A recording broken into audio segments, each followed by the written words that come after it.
you've recently gotten into songwriting. You've gotten the hang of finding cool rhymes and creating lines that fit into your melody. But you've been a little stuck. You can't come up with better lyrics for some reason, no matter how hard you try. The things you write sound a little cliche, too predictable. Or maybe it feels like you're reading something from a 7-year-old's diary. You've looked for help, but you still need a little more guidance.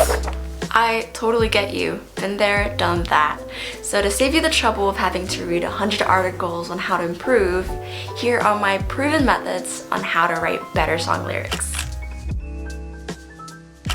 An instant tip on how to make your lyrics sound better is to be very specific, from describing the way a thing looks, to the way a person walks, to the time of day. It'll help the listeners get a better grasp of the setting, the story, the emotions that are behind your writing. So a simple thing that you can always refer back to are your 5 senses. For example, let's use the line, "There's no one here," and apply our eyesight, hearing, taste, touch, and smell. We can rewrite this many ways. Open roads, not a soul around. Loud winds and the silence of this town. Nothing but chills running down my spine. As you can see, I'm using eyesight to describe visuals here, sounds to describe hearing here, and a little bit of touch feeling in this line.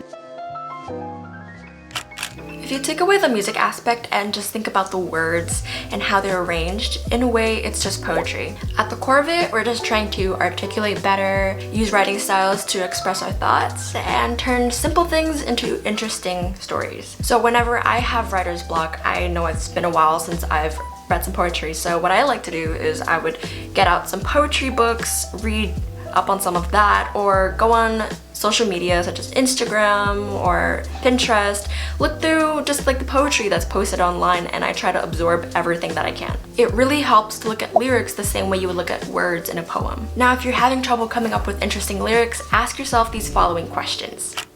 What literary devices can I use, such as metaphors, similes, repetition, imagery, and alliteration? Can I switch up the poetic form or rhyming schemes? Take these lyrics from Hozier's Cherry Wine, for example. Her eyes and words are so icy. Oh, but she burns like rum on a fire.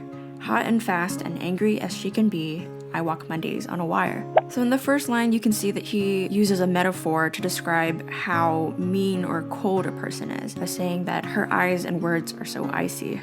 In the second line, it's a theme of contrast, indicating that she can be extremely mean or the total opposite, burning, which is kind and loving. In the third line, like rum on a fire, he's using a simile to describe her. And the last line, I walk my days on a wire, it's a metaphor that he's using to describe how careful and cautious he is. Now, as a beginner, if you were told that you could write any way you want and use any of the tools that you were given, you'd be really overwhelmed and you wouldn't know where to start. So that is why it is so important to give yourself limitations when you practice. You can give yourself a certain amount of syllables to use in every line, or you can use a word bank, or you can start every line with a different letter of the alphabet. It's really up to you. With limitations, you'll be surprised at all the creative things you'll come up with in order to make things work. Now, before you read, you actually have to step back for a minute and actually read. I know, very obvious, but trust me on this. Whenever you listen to songs you like or dislike, pull up the lyrics and have it in front of you. Highlight the lyrics that stand out and the ones that are forgetful. As they say, the way to improve in your writing is to read first. Have you ever listened to a song like 100 times and then you suddenly are curious about the song, so you look up the lyrics, and then all of a sudden you're mind blown because you're reading this for the first time and you're finally understanding the meaning behind the song. Like, sit down and analysis really does wonders. So understanding the way an artist writes is a really good way to understand how you write in comparison. Here's a practice example. You can create 2 different playlists, one for lyrics you look up to and the other for lyrics you don't like. Read through and see what you can learn from both. Sometimes the best way to find inspiration is to step out of your comfort zone and listen to a different genre. It doesn't harm you to go back on an old playlist or to listen to some old songs, but part of becoming a better artist is expanding your catalog, listening to something new, listening to diverse voices, young artists, And when you're listening, make sure that you're listening like a songwriter, so be very, very attentive. This would expose you to different writing styles and influences, going from indie to pop, folk, R&B, hip-hop, you name it. Each genre has its own writing style. Pulling different elements from each genre and creating your own style is all part of the writing process. Another practice example you could do is write a third verse of an already existing song. Sometimes when practicing, it seems like a lot to come up with chords, melodies, and so forth.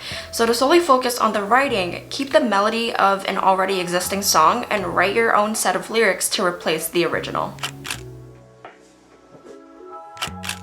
Songs can be stories and experiences, and the ones that people tend to gravitate and relate to the most are the ones that are honest and vulnerable. For me personally, I used to hold myself back from saying certain things in songs because I was worried about what other people would think when they heard it. Like, is it too appropriate? Am I sharing too much? But sometimes you just have to say that and just say whatever it is that you have to say, because most times that's the things that people want to hear. So be your authentic self and it will 100% show in your music. Last but not least, the only way to get better at writing is to first be bad at it.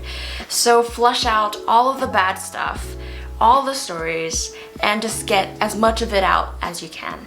It's like a faucet. When you turn on a new faucet, you have to let it run all of the dirty water out first before clean water starts to flow in. Obsessing over the perfect lyrics will ultimately ruin you. It's that type of resistance that keeps us stuck and prevents us from moving forward. Like, yes, we can have that one amazing line that blows people away, but the entire point is to finish the song that we wrote. And we get better by doing more of it, and the more we do it, the easier it becomes. So remember, a completed song is better than anything that's perfect. And at the end of the day, there is no perfect song, and there is no perfect way to write something. What's important is that you have something unique that you're proud of. So go out there, put in the work, and tell your stories. I'm anniedxng, and thank you so much for watching this video. I'll see you guys in the next one. Bye!